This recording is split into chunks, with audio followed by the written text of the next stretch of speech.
మంత్రి లోకేష్ కోసం విజయవాడ అంతర్జాతీయ విమానాశ్రయంలో యువకులు క్యూ లైన్ కట్టారు. ఎయిర్పోర్ట్లో ఫిర్యాదుల అర్జీలను లోకేష్ తీసుకున్నారు. United Christian Production India Council Kola Prasad ఆధ్వర్యంలో నారా లోకేష్కు వినతిపత్రం అందజేశారు. మంత్రి లోకేష్ చాలా సానుకూలంగా స్పందించారని సభ్యులు తెలిపారు.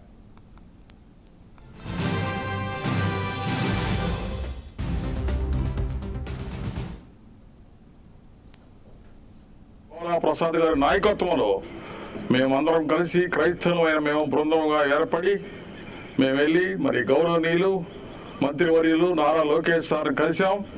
మా సమస్యలన్నీ విన్నవించాం.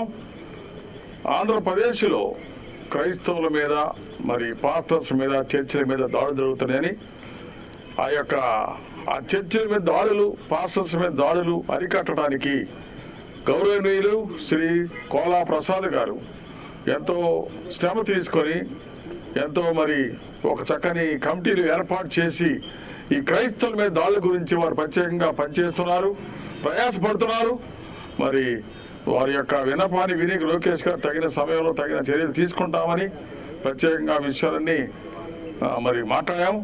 మరి పాస్టర్స్ కూడా గౌరవ వేతనం 5,000 నుంచి 10,000 ఇవ్వాలని, అంతేకాదు చర్చిస్కి రిపేర్స్ కోసం 3 లక్షలు సహాయం చేయాలని ప్రత్యేకంగా మేము విన్నవించుకున్నాం.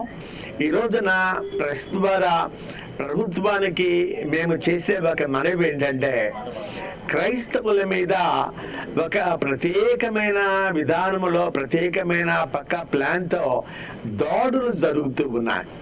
క్రైస్తవ ప్రార్థనా మందిరాల మీద అయితేనేమి, క్రైస్తవ పాస్టర్ల మీద అయితేనేమి, క్రైస్తవుల మీదనైతేనేమి దాడులు జరుగుతూ ఉన్నాయి. క్రైస్తవం అందరినీ ప్రేమించే మతం. క్రైస్తవం అందరికీ ప్రియమైనది. ఈ రోజున నేను కులాల పేరు ప్రస్తావించడం నా ప్రాముఖ్యమైన ఉద్దేశం కాదు, కానీ మీరు ఏ కులమైనా తీసుకోండి, ఏ మతమైనా తీసుకోండి, అందులో నుండి క్రైస్తవ్యాన్ని ప్రేమించి క్రైస్తవ్యాన్ని ఆచరించే వాళ్ళు అనేక మంది ఉన్నారు. మన దేశం, ప్రత్యేకించి మన రాష్ట్రం ఆంధ్రప్రదేశ్ వసుదైక కుటుంబం.